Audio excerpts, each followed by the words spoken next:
Welcome to Trifecta Collective, Finding the Root with Megan and Shannon, the podcast, where we dive deep into all things health and wellness to help you find health and healing inside and out for now and forever. Hello and welcome to Trifecta Collective, Finding the Root with Megan and Shannon. I am Megan Abbott, owner and founder of the holistic health practice Trifecta Collective, and this is my co-host and head practitioner, Shannon Callery. Welcome to the podcast. Hi. So today's episode is such a big topic, and I want to start by explaining how we kind of came up with this idea. And this idea kind of came up for me just over the last several weeks, kind of just looking at my surroundings and different things going on kind of around me, and talking about how to change your life, and all kinds of stuff coming up on social media things. And for me, with the life that I'm living, so if you don't know, I live in an RV and I technically live a nomadic life, but we have been in Arizona in this particular place since December, like early December. And we'll be here through kind of at least the beginning of fall. And when this place that I'm staying, it's an quote unquote RV resort. If you're not familiar, it's super fancy. Not really, it just means there's some extra amenities from a regular kind of campground that is also set up for RVs, and that also attracts people who stay here for longer periods of time. It's a very community-based kind of area. There's certainly people that come in and out just for weekends and stuff, but there's also a ton of people that have been here for many months, several years, and by and large, most of them are older. As you would probably expect. We have, seen some people our age. We have some friends that are in their early 40s, and things like that. But by and large, most everyone is retired, at least late 50s, if not into their 60s or 70s. Unfortunately, we've witnessed several falls in the area and ambulance rides and different things like that. And we were talking to, we have some neighbors that have become good friends for us, and they're at least in their 60s right now. And just talking to them about some of their lifestyle things. They both have been in the last couple of years, like PT. One of them's about to get hip surgery, all of these things. And I just look at a lot of these people around me, and it really makes me think about the lifestyle and what kind of life that I want to live when I'm that age. And certainly we've chatted before on many other episodes of based on where we are now, what are things that we do to make sure that we're in a good place kind of as we get older. And the other kind of side of this that I also see, which is also where the inspiration of this episode is coming from, and then I'll stop talking and I'll let Shanna talk here at some point. Is I'm in a lot of health and wellness groups, and I'm in across the board, whether that's mold groups, whether that's different autoimmunity groups, psychedelic groups, all these kinds of things. And I think so many people just miss the boat of they want the perfect supplement regimen. They want how many times do I need to sauna? How long do I need a sauna? What binders do I need to take? My vibration plate, arguments about vaccines and all of the things. And I know these people, and and they're openly sharing what they think, which great, good for you. And also, maybe let's sometimes turn the mirror to ourselves a little bit here. And I think I just think we're missing the boat in a lot of cases here. And we certainly have people come in that are doing all of the basics, that are all all the things we're talking about today. They are doing all of these things. And this is also not to discount the fact that there are bigger things that could be going on in our bodies where we do need different kinds of support and to be able to heal. And I'll say, by and large, if you are doing most of the things that we're going to talk about today, probably living a pretty good life, and you're probably doing not too bad, probably not feeling too bad, like probably feeling pretty good. Like, and these things, while I think they can seem very minor, and we'll talk about a variety of things, and who knows, this might be a two-parter. Um, like where are we kind of missing the boat sometimes? And like, what are things that really fundamentally can help change and improve our lives now, and I think almost more importantly down the road. Like what are things that can change our lives? So if you are in your 20s, 30s, 40s, looking at your 60s, 70s, 80s, like these things make a big difference. And at the same time, also you're never too old to incorporate any of these things, because they're always going to help and always going to like add benefit and value to your life. Yeah, and I'm thinking about physical body at this point and how there's a lot of comfortability. I feel like that doesn't sound right, but that is the word. Comfortableness when we talk about like, physical like aches and pains and like, oh, this is just what happens when I get old, or which this part isn't so untrue. It is harder to build new habits and undo old habits the older that we get. So yes, there is some truth to that. But really, what this involves is like we kind of have to get uncomfortable and start to think about like what you say you do want to change your life. You have to start thinking about what are your desires, and that can feel really, really, really uncomfortable for a lot of people. I mean, I was one of those people. I'm sure you went through that, Megan. Like, things sometimes don't seem attainable, they seem far away, and it's also like, where do I start? How do I navigate this?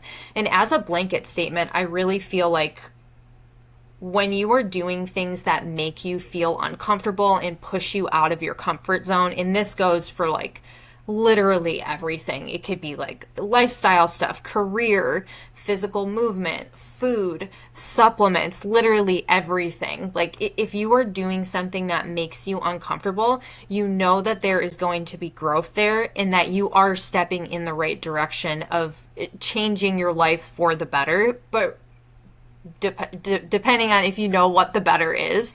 But really, the starting point of this, for me, I feel like, and I talk about this a lot with clients, is you have to sit down, like slowing down and figuring out, what do I actually want? How do I want to feel? And then starting to recognize, like, where have I been keeping myself in a bubble? Where do I need to, like, maybe poke my head out a little bit, dip my toes in the water, see what feels uncomfortable? That is where we start to see, like, real growth and change.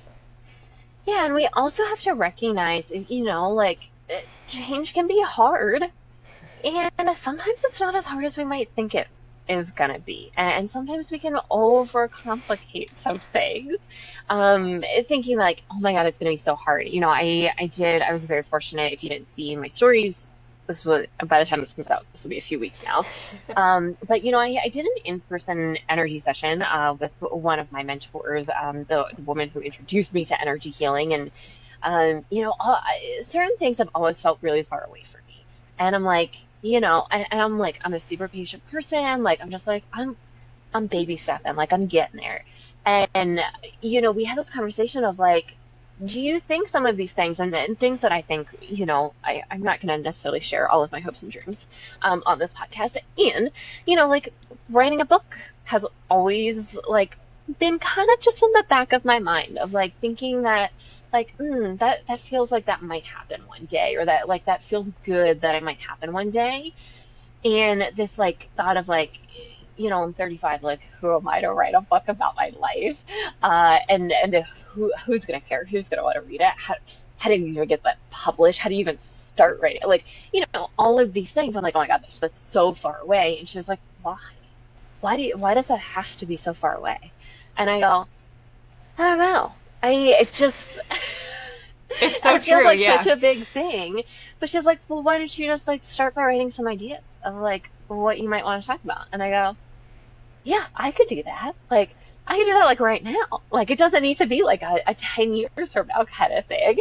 And it's like, it's taking these like one step at a time, like kind of things. And once we think, and if we kind of think about this from habits and habit stacking, that's 100% where it starts. And I think like let's start with like some more real basic and fundamental things of like biologically speaking, what does our body need? And yeah, and these, by the way, just like are really like non-negotiables. I think there's different ways to go about achieving these or attaining these. And these are also like kind of just like non-negotiables. The most obvious one to me is water. Yeah. I and I like I unfortunately I don't get it. Water has always been a big part of my life since like probably college. In middle school and high school, I was like really afraid of using public restrooms in school, like especially in school.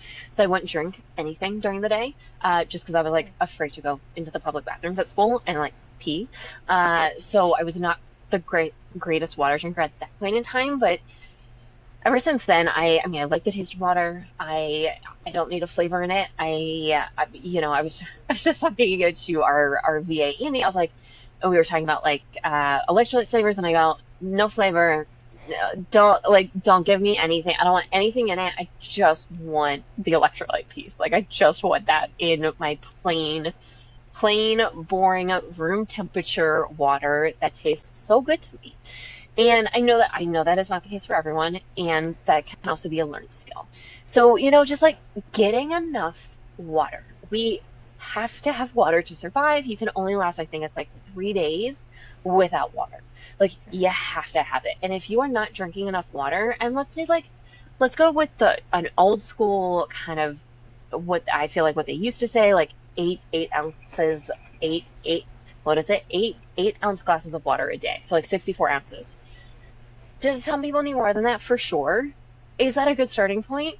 For sure. Like that's a real good starting point. And if you're drinking 64 ounces of water a day, like you're probably doing okay from a hydration standpoint. Maybe you, once again, maybe you do need some more, and that's a decent amount for most people, I think.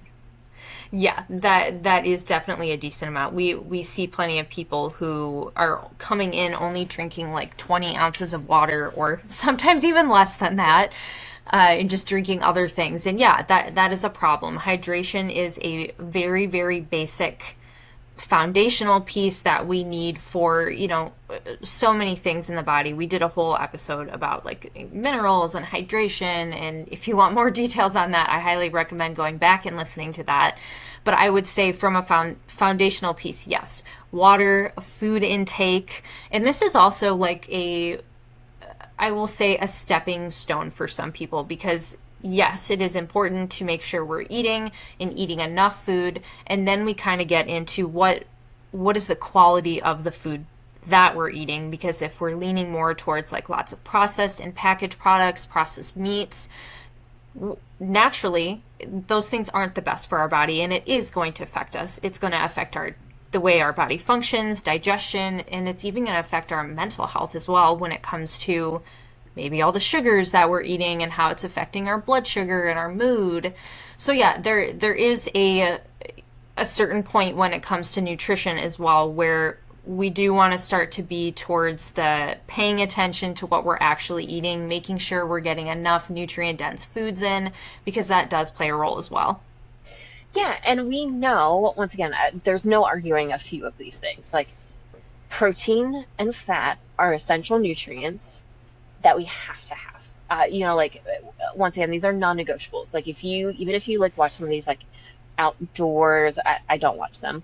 And I've had people tell me this. Some of the like, survival man, whatever, any of those, yeah, go out in the woods, like hunt for your own food, like try and survive for a period of time.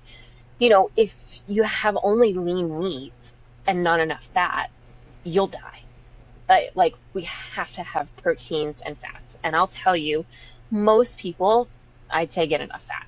Usually we see by and large, most people tend tend to get a decent amount of fat. Protein, on the other hand, that's a whole other story. And we can see this in your blood work, by the way. So like, and there's a lot of debate on how much protein, the quality, plant, animal, and once again, like I think there's a lot of ways around this. And if you don't get enough protein in your body, you are gonna have some pretty significant issues. largely, especially for women, and there's so many studies around this now, bone density and muscle mass decline as we age, and it starts way earlier than most people think, like early 30s. That starts to go away. And one of the big reasons is, by and large, most people are not getting enough protein in their diet. Now, there's another side of this too, which certainly we're going to talk about. But staying on the nutrition side, like, we need proteins and fats. Like, we have to have those to survive. And if you're not getting enough, of course there's going to be consequences. If we're not being able to properly digest our food, and that can go from simply like, we don't chew our food, we're having like multiple drinks while we're trying to eat because we're just trying to wash the food down. Like, we know, like, I can tell you 100%, this will impact your digestion. And there, once again, like, there's not really a ton of arguments against, like, chewing your food appropriately when you're going to eat. We also know, like, digestion requires us to be in a rest and digest parasympathetic state. We know, once again, like, these things are really not negotiable. Like, we know digestion starts in the brain, and we know that if we're in a state of fight or flight, we can also throw like freeze, fawn, in there, but like real basic. Digestion's going to be impeded. And so, like, eating in your car all the time, like just trying to like shove food down your face and like drink all the water or alcohol or anything else that you're doing, like, there's probably going to be some consequences here.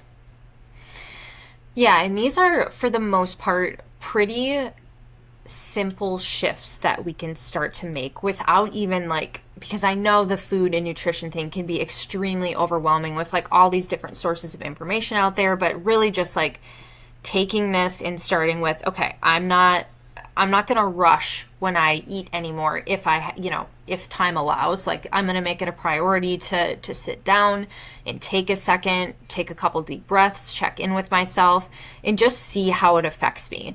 Or, same thing with maybe not drinking water around meals or trying to increase protein at meals. These are really, really, really basic shifts that literally anyone can do on their own with, not a whole lot of guidance. Like, again, these are pretty simple shifts. And we've also talked about habit stacking in the past. And that pretty much what that means is like, maybe you pick one of these things. Like, I'm going to try and increase my protein intake for each of my meals. And you do that for, realistically 21 days. Maybe sometimes people don't need that long. And then you bring in like the next thing that you want to try. Like, okay, I'm really going to try and be more mindful around my meals and just like slow down and see if I notice I'm less bloated when I'm eating or I feel better. And we can really just take these small steps and start to build them on top of each other until it becomes your norm. Yeah, and if we think about implementation of a lot of these things, I was really trying to think about that kind of going into this episode of like, let's say and we certainly get these people that I would say they're not by and large most of our clients, but we do get clients like this of like eating a standard American diet, not drinking hardly any water, not moving, high stress, super hyper independent, super stressed out, not sleeping, all of the things. And so, like, start with one, you know? Like, the one that arguably feels the easiest for you. If you're like, okay, the water thing, real struggle, but I think I can add a little bit of protein to my meals. And I'm just going to focus on adding a little bit of protein. I'm not trying to be perfect. Big thing. Not trying to be perfect. You're not perfect. We're not perfect. No one's perfect. We're all human. We all have flaws. Like, none of us are perfect.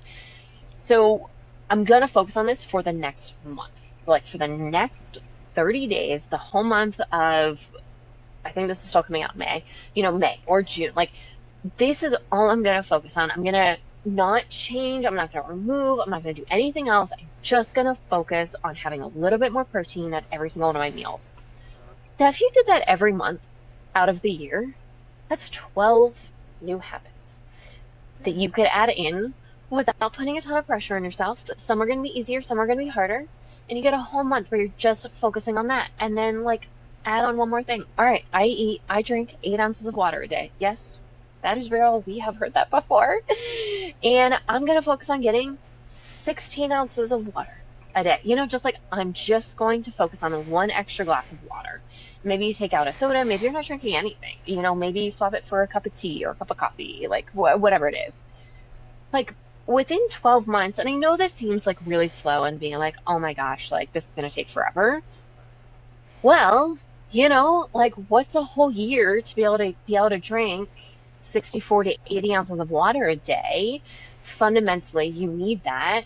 And I'll tell you what happens. Like when you start to make one, two, three, four of these kind of seemingly small shifts, naturally other things in your life are going to start to change too. And so it's like you can accidentally almost like start habit stacking and like start shifting and adding things. And, as you start to add more protein, like the feedback that we get almost all of the time, especially for people who love some sugar, is that their sugar cravings go down.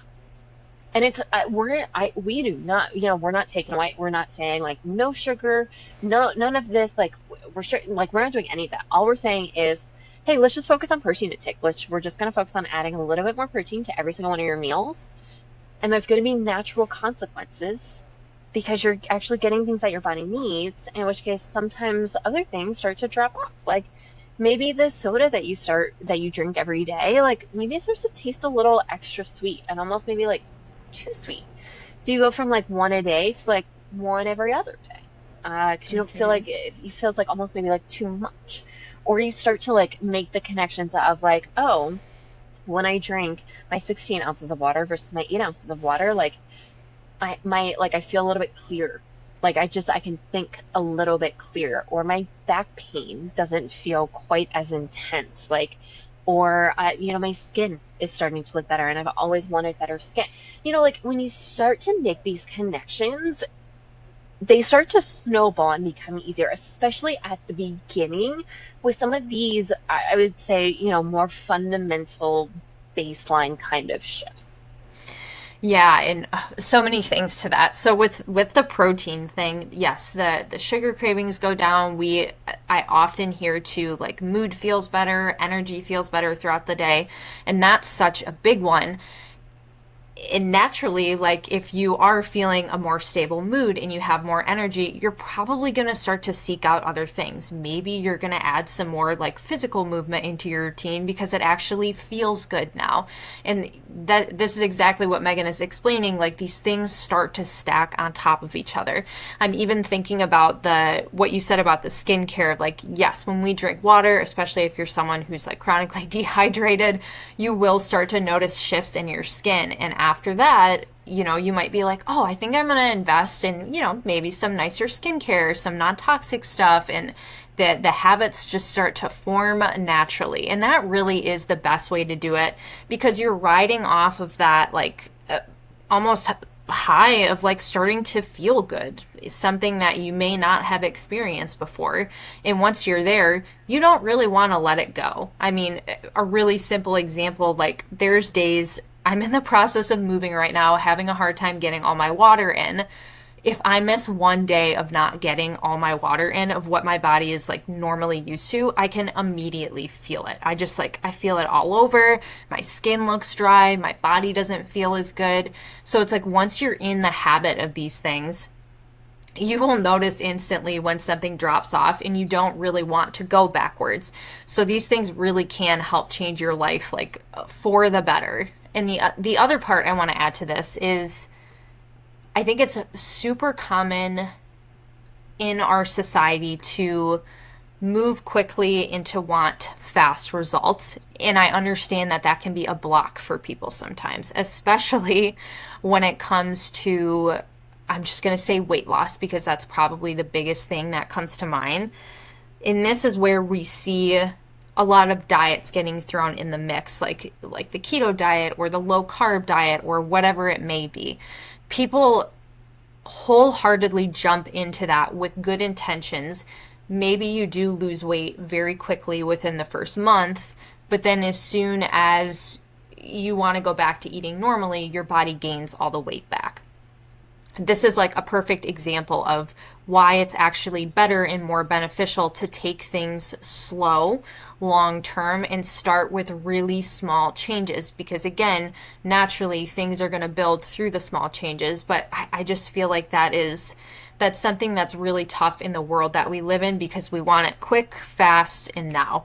And in that in itself can be a hard habit to change, and that's where that slowing down really comes into play. Yeah, and I'll touch on a little piece of this, but I want to kind of save like the nervous system stuff for last because I think that's where we could spend hours and hours talking about. But one important thing, and I mean, man, I mean, we see this mentality literally all of the time, and this is can be one of the hardest ones, and you gotta like really hold the mirror up to yourself when you're kind of starting this. And like once again, look, none of us are perfect. None of us do things 100% right all of the time, including us as practitioners. Even when we know better, life happens, stress happens, like it's okay. And like it's important to acknowledge that and understand that. So this like all or nothing attitude of I'm either tracking my calories, going to the gym 4 days a week, walking for 2 hours every single day, drinking 80 ounces of water, or I'm eating cinnamon buns all day in front of the TV. Like that's Extreme. it's yeah, it's too much. Like of course you're gonna have a hard time. Like if you think about it that way, of either like I'm 100% doing everything right or I'm doing everything wrong, and that is never right, essentially. And that's like a horrible. That's like just like such a good way to set yourself up for failure, which is where most people land when it comes to like some of this longer term stuff. And I know I mentioned this. I think there's two parts to this. One, and I know I talked about this on one of the solo episodes I did about like strength training and like movement, working out, that kind of stuff. Of the people who I saw most consistently at the gym, especially like our 5 or 6 a.m.ers that would be there, sometimes banging at the door annoyingly, were people who knew how good movement felt, not physically for their body, but mentally and emotionally. Like the quality of, their clarity, cognitive clarity going into the rest of the day, like it helped with their mood, help boost their mood, give them some extra endorphins, like help give them more energy and sustain the energy throughout the day. Like um, those were the people who were most consistent because they had this connection of like, yeah, like it might help me lose weight, like it might help keep me stronger, like which are all great things. And there are real life benefits to how I operate in the world when I do this on a consistent basis. And once again, like we can tie this to any habit, water. I'm the same way. Like sometimes water just like I'm super busy. Yeah, I fall into the boat too where I'm like I've had 40 ounces of water today and this is not enough. And I usually get a headache. That's like for me like the first thing that comes up for me. Like I'm not prone to headaches, and if I get them I'm like, am I dehydrated? Have I really had enough water today? Probably not. In which case, I just, I try and take that into account. So you start making these like little connections of like sometimes you really don't know how bad you feel until you start to make some of these changes and like, oh, like this isn't normal to like wake up with like pressure in my head, in the front part of my head, like every day. Oh, it's not normal to like have this like extreme 2 or 3 p.m. crash every single day. The 3 a.m. wake ups, like how good does it feel not to have that? Like all of those things, which can be largely, once again, like, yes, there are bigger things that can be going on that can impact our bodies and doing these things. And if you're doing a lot of the basics, most people will not have many of these issues. So, like keep that in mind. I also think like this, like get rich fast, like get results super quick, like all of these kinds of things. And we know like Ponzi schemes are literally a scheme. And they do not work, they do not last. Like maybe think about our health and wellness a little bit more that way. And it's like a long term investment in how we feel. Certainly, yes, how we look, but more importantly, like how we feel, how we show up. But the other piece of this is, we find that a lot of people who have had a lot of trauma, especially like being like super high achievers, type A, perfectionists, people pleasers, they're really good at showing up for other people and usually not so good at showing up for themselves. And part of the reason that many of these individuals often struggle, and by the way, like I was 100%, if you had asked me anytime before the age of 28, I'm a type A, I'm an overachiever. Like I would have fallen into all of those categories here, hardcore people pleaser, well into my early 30s here. But and a lot of it's because I didn't know how to keep promises to myself, and I didn't know what that looked like. I didn't know what that felt like because I was always trying to care for other people and trying to make sure my environment around me was stable because that was my survival mechanism growing up. And that is what I had to do to survive. And there was this mentality of if I'm involved enough, if I, get good enough grades, if I do enough things, like one, maybe I'll get some praise from my mother. Like that was a piece of it. And that was also my meal ticket out. Like, how do I escape this environment? If I get good enough grades, if I'm involved enough, then I can go to a decent college, which means I can get a decent job, which means I never have to go back to that environment. And so it was like always doing it for kind of external reasons. And I didn't know how to keep promises to myself. And like, what did that look like? What does that even feel like? Um, and then how do we start to shift that? And once again, I think the nervous system piece, it's going to be a longer conversation, but I know a lot of people fall into this category. And this is why a lot of people fail and even, starting to make simple changes in their lives.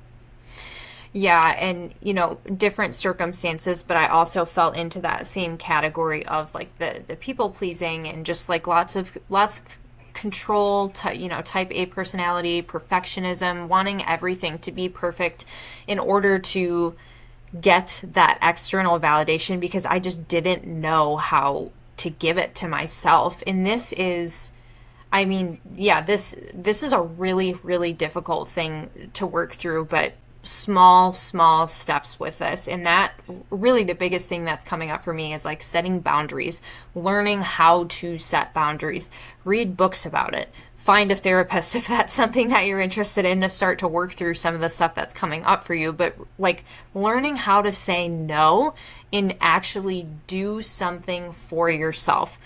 And it's gonna feel incredibly uncomfortable the first couple times that you do it. Really, it can feel uncomfortable for a while until you start to actually heal what's underneath it, and then it becomes a normal for you and you see what it feels like to have that sense of freedom, maybe sense of control in a different manner, more like for yourself, that some of that internal validation comes out.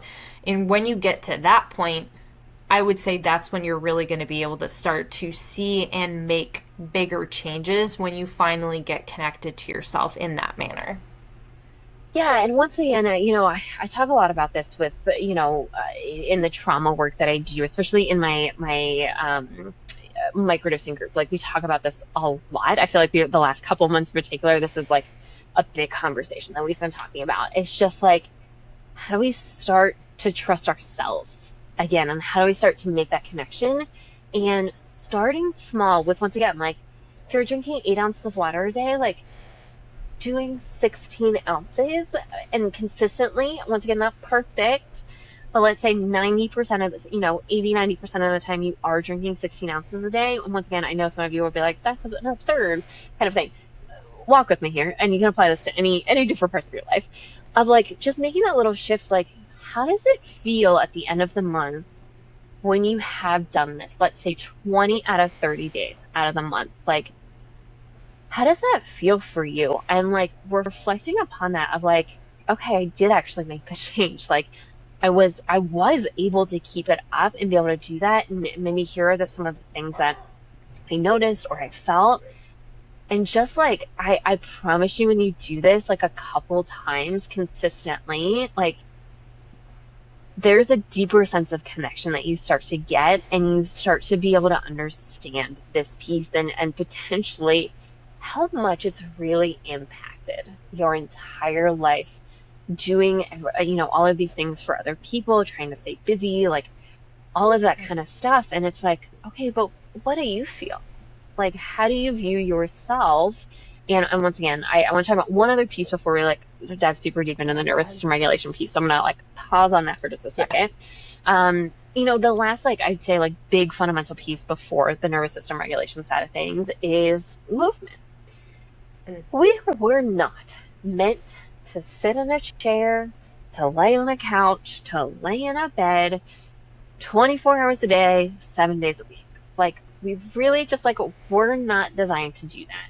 And I'll tell you, like, right now, our lives, for many people, that is the way it's designed, where, we work and then we go home and then we, like do, have all these distractions and we're just like sitting and, all that kind of stuff. And it's like, yeah, but our bodies were designed to move. And like one of the reason why so many people start to experience chronic pain issues, and once again, like I've worked as a personal trainer in the chronic pain and like functional movement kind of space for many years. And that's like once again, like this is how this business started originally.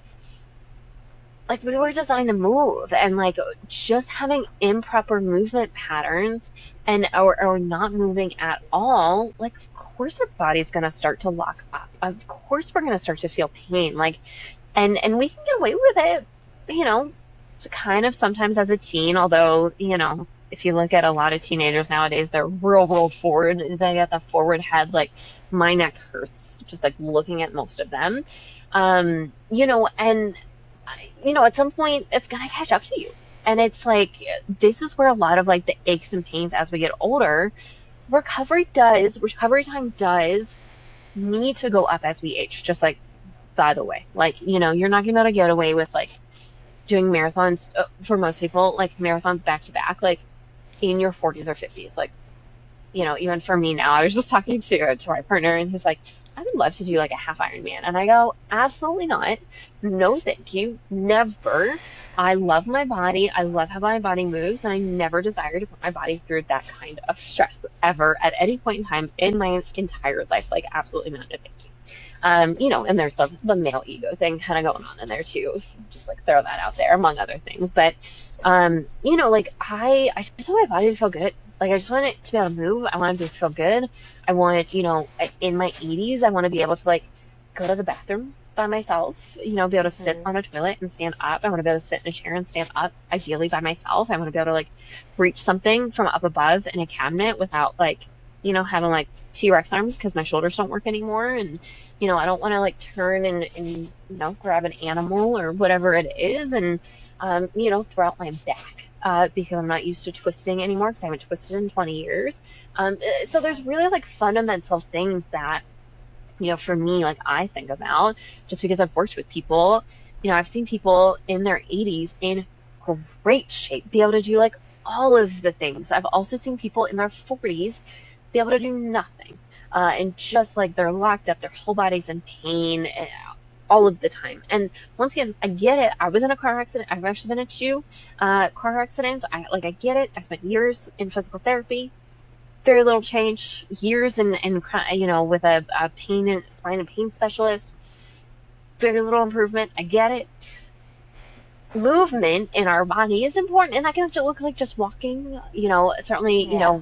I've stated my opinion very clearly that I think everyone needs to strength train in some form or fashion. But if you're not moving at all, what about a 5-minute walk 2 or 3 times a week?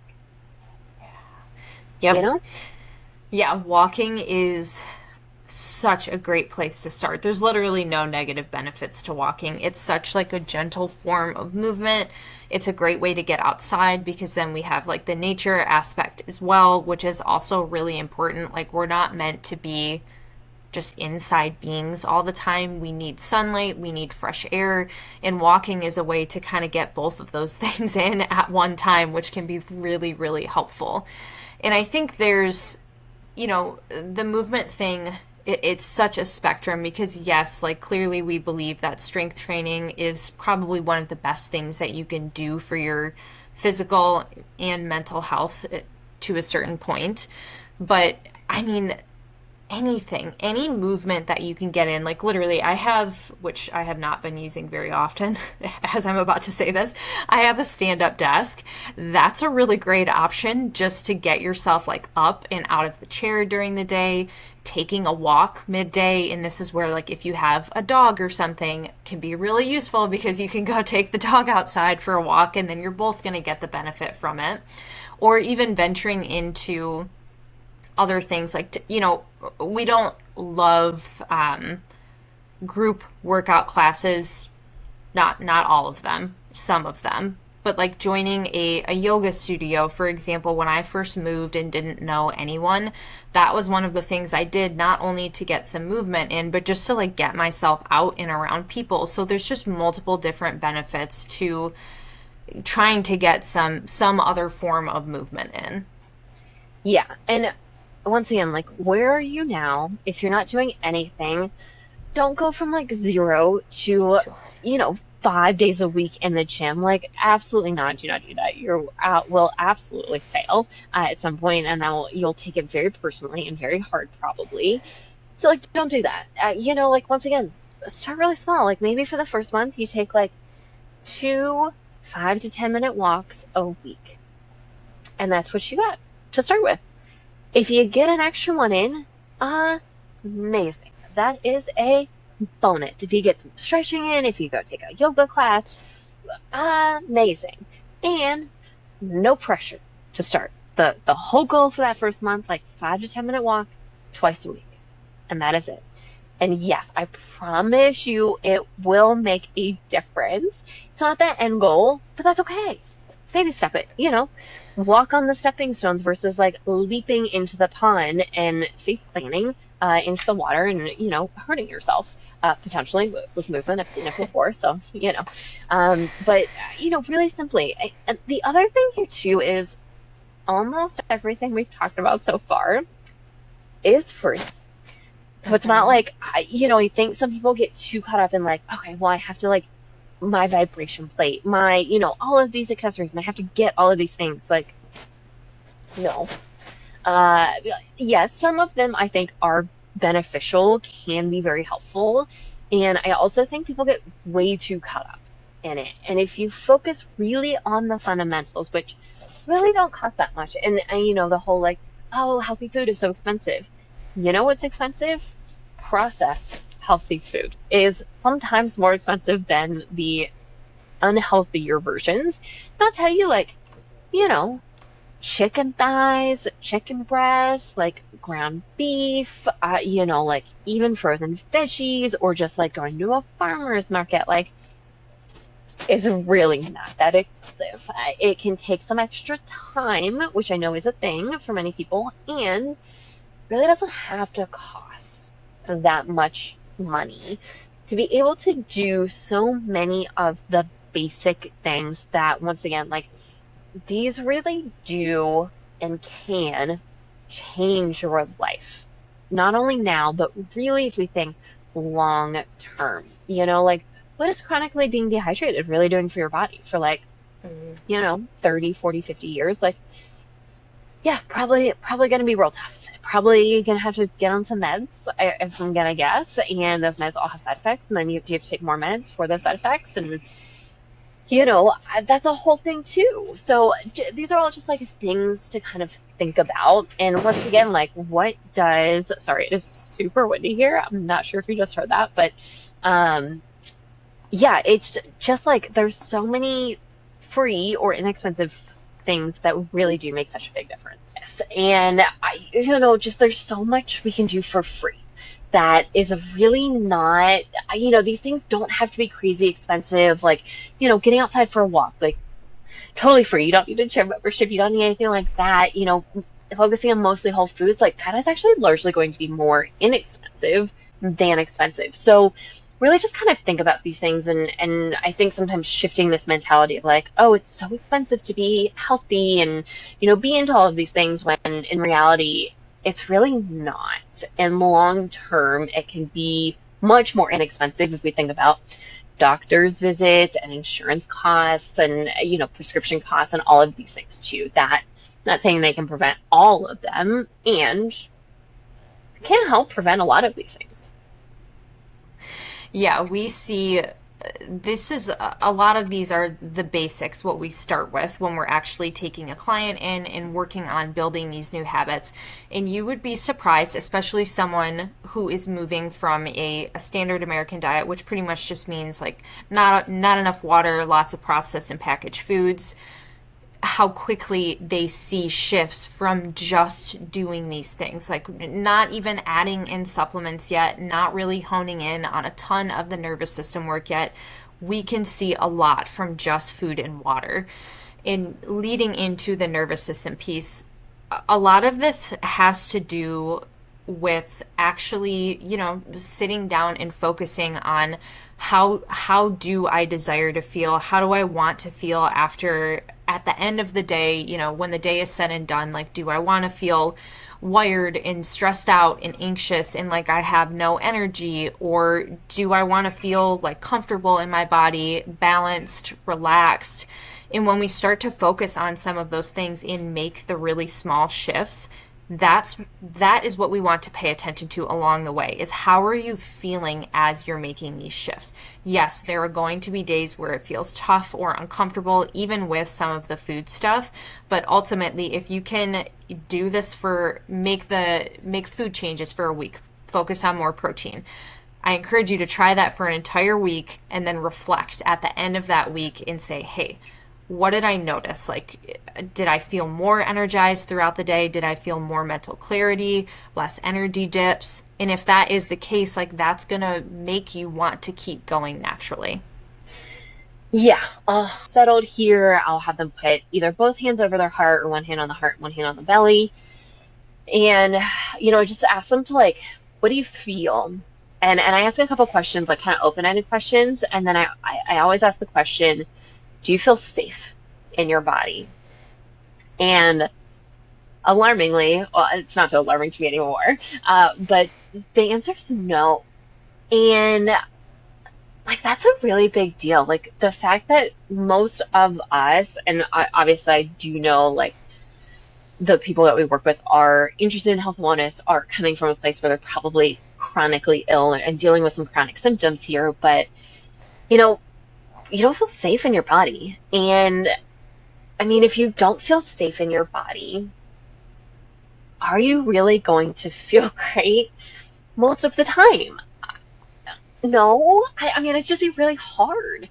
I think that's a big piece of it. I think the other really big piece, especially with women, is, we get really addicted, I do think is an appropriate word, to stress, to always being on the go, to pushing through, to cortisol releases, to adrenaline releases, and seeking out constant thrill and excitement and, always striving to do better and being the best in your career, being the best parent, being the best at all of these things. And that also fuels a lot of competition, I think, particularly among women, which I don't love and I don't think it's great. I get it. I was there for a long time and there's a place for all of us. And I understand that, especially as a business owner in a, highly populated field, like, yeah, I'm happy to help anyone else. Like, obviously, I'm not going to let myself be taken advantage of. And at the same time, you know, we all need help. We all need support. There's room for all of us in this space because so many people need help. And so it's like, why would I compete? Why would I try and like put other people down where like when there's room for all of us. And I see this a lot, particularly in relationships. And I have a couple of clients in particular where we have a lot of these conversations, and whether it's with friends, particularly with a significant other, of like, do you really want and crave that excitement, that like spontaneity? Do you want like these like lustful, highly, being super attracted to your partner where like you can't keep your arms off of it, like these things. And I will tell you, and this is where I land, and if you have other thoughts, that's totally fine. And Shannon or anyone else, for me, that was a craving because that's the household I grew up in. I grew up in a household where there was constant chaos, constant stress, like constantly being on guard. And I saw and then adopted, as much as I didn't actively want to choose this consciously, I did not want this, but like I saw alcohol and relations, of various natures, with men, my mother, and with men, as her coping mechanism, and always striving for like excitement. She had one long-term relationship that like I remember my entire time growing up, and the one relationship she had that was long-term was with another alcoholic, with someone who abused his kids. He abused my mother. Like, there was a lot of issues, and there was a lot of excitement that I also saw because, usually both of them were drunk, which can lead to some wild and exciting times. And also some very dangerous times. And once again, I saw that. And so, like, recognizing that growing up, and yeah, I ended up in a similar type of relationship, which was very lustful. It was very intense. Like, yeah, I mean, it was just like super intense, and it ended up, and I know not all of these types of relationships end this way, but it ended up being abusive, physically, mentally, and emotionally. And like I think since then, and really in the last couple years, for me doing all of my healing work, when people talk to me about like these exciting relationships, and I was just like, I feel so attractive, and I'm like, that is such a red flag to me. I'm like, I rather feel safe.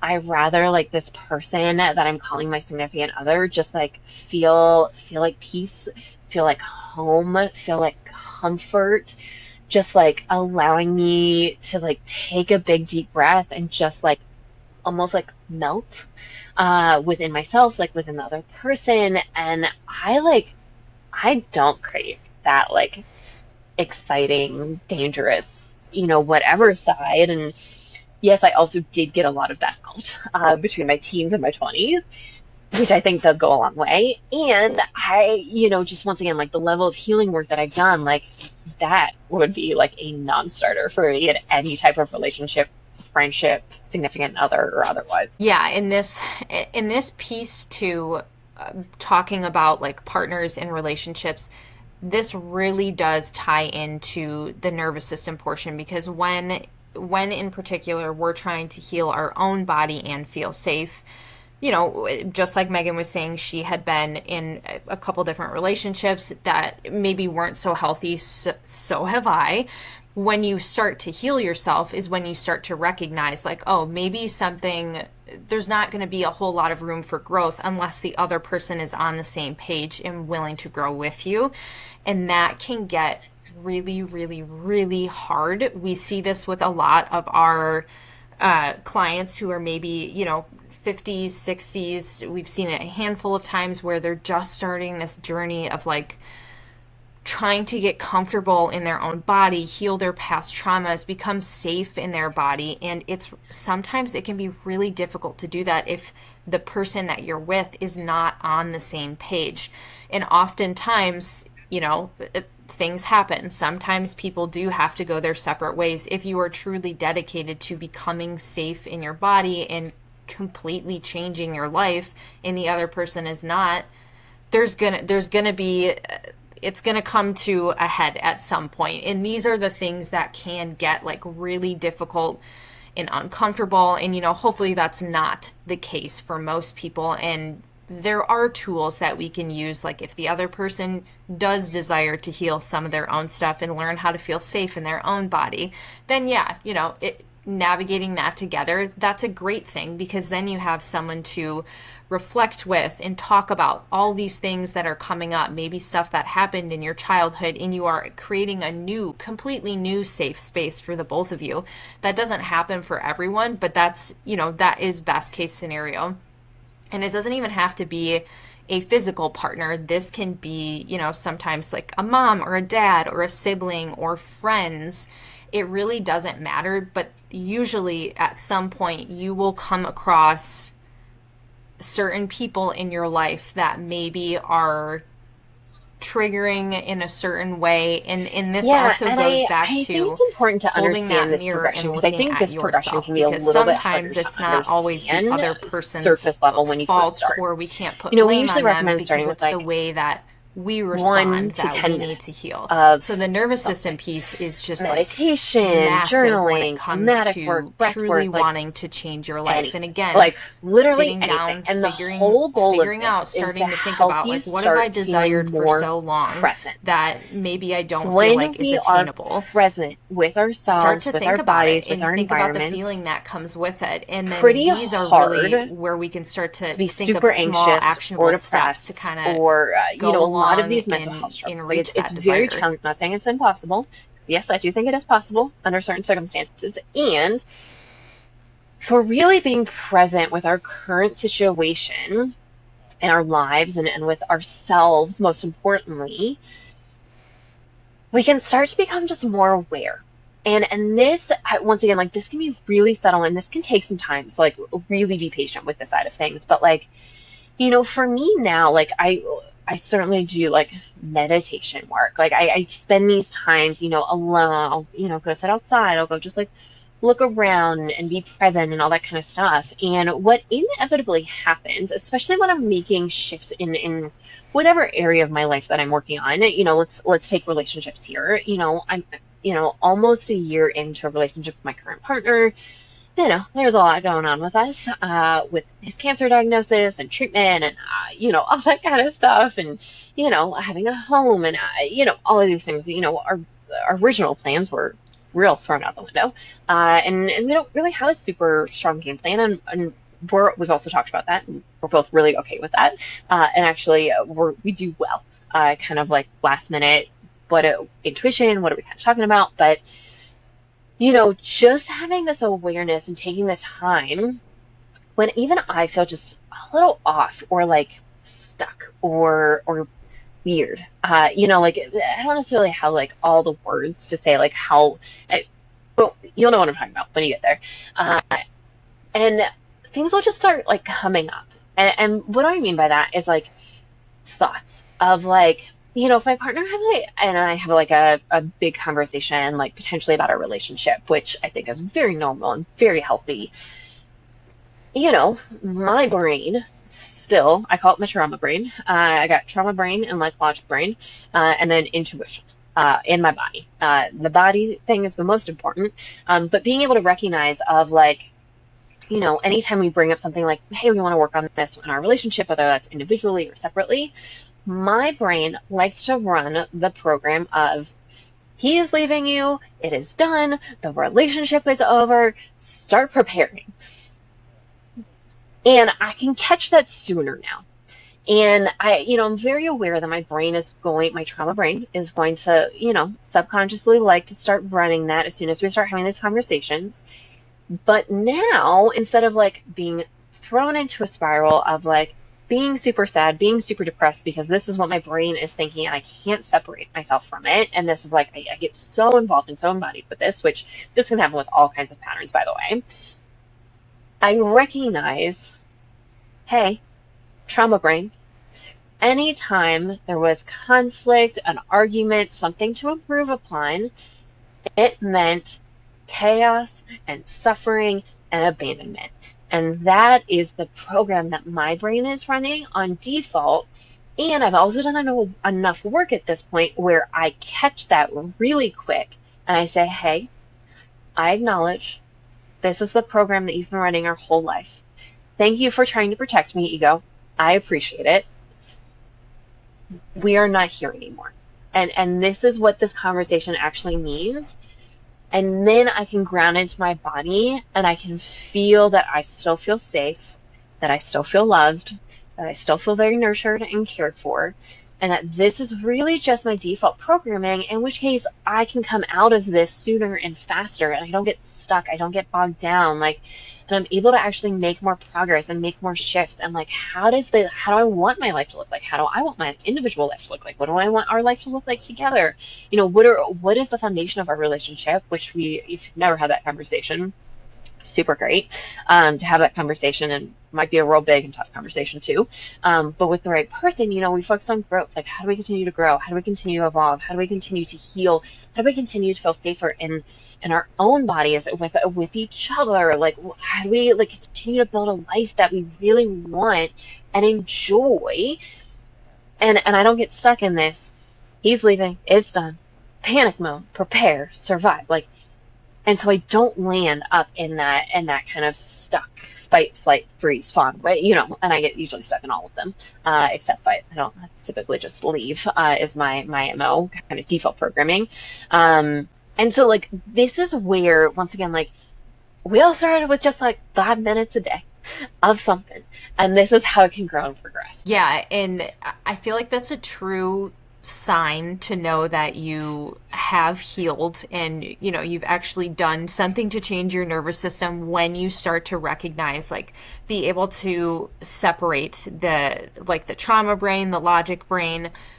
If you've hit that spot, I mean, you've done some work to get there, and you're probably at a good place, because it does take a long time to get there. This can show up in so many different ways for everyone. I mean, even like a general, like you were saying, like a general conversation, or maybe like an argument comes up, instead of like getting defensive, or maybe you do get defensive, but then you're like, okay, wait a second, like, let me just take a second, feel into my body, and then you're able to compartmentalize and be like, all right, this isn't what's really happening right now. Like, this is an old pattern, but here's how it's showing up. That is growth. That is major, major growth. And it can take some time to get there. In a lot of this stuff too that we're talking about, because we are talking about the beginning and the basics and starting points, like 5 to 10 minutes a day. As you grow into this, it's not a bad idea to get extra support, whether that be a therapist or, energy work, body work, like whatever feels right to you. Even like acupuncture is a really big thing for people. At some point in time, you may find it beneficial, once you get really into it, to get some extra support, someone to help you and once point again, out like, things that you can't see, someone so to you help gotta you start process somewhere, all of and the you start for emotions free. that are coming up. Like, And that's another thing too, is YouTube when you has do some of this amazing work, videos I've seen it on, happen before, even guided with just like 5 meditations or and 10 breath minutes work of and sitting with somatic work, yourself. journal prompts. You Sometimes can you find will free start journal to feel prompts very all emotional. over the Maybe place you'll that feel are angry, super frustrated. good. Maybe you You will can just certainly burst buy a into journal, tears. and And once it's again, it's like, what's happening when we're yeah, you can doing go this is we overboard and are like, finally oh, I'm just gonna go allowing like our body see all the to people feel and do all the some things, sort and of I see safety. this So then if a we have a lot lot of in the emotions that psychedelic have been space, by the stored way, of down, just like, they're going to start to just gonna come go up to like the do a surface, and big we're going to journey and feel like them. do a bunch of And big that's where it journeys, can and be then like helpful to have someone else you or don't other take the time tools to that you can process and use integrate to and actually work reflect through those and try to emotions that are incorporate coming up. and shift some things and all of these things, and then you're just doing drugs for fun, which, like, hey, that is also okay too, if you'd like. And that is also not the point of a Yes. lot of this kind of bigger, deeper work, and how you can really, really start to see some massive changes. So if we think about things that are certain in life, like change, definitely things are absolutely going to change, which means there's going to be some level of discomfort. You're going to die one day. Sorry if you didn't know that, but none of us live forever. And you're probably going to have to pay taxes at some point. Like, really things that, like, just we all have to do. And so just learning how to lean in to discomfort, to fear, and not allowing these things to take over, once again, and learning how to be present. That's like 1 to 10 minutes a day really does go a long way when starting this work. So yeah, if you want a part two, let us know. Comments, DMs, wherever you would like to do the thing. As always, like, subscribe, follow. If it resonates, 5-star reviews really, really, really do mean a lot to us, and we appreciate them. Thank you for joining. Thank you for listening, and we will see you next time.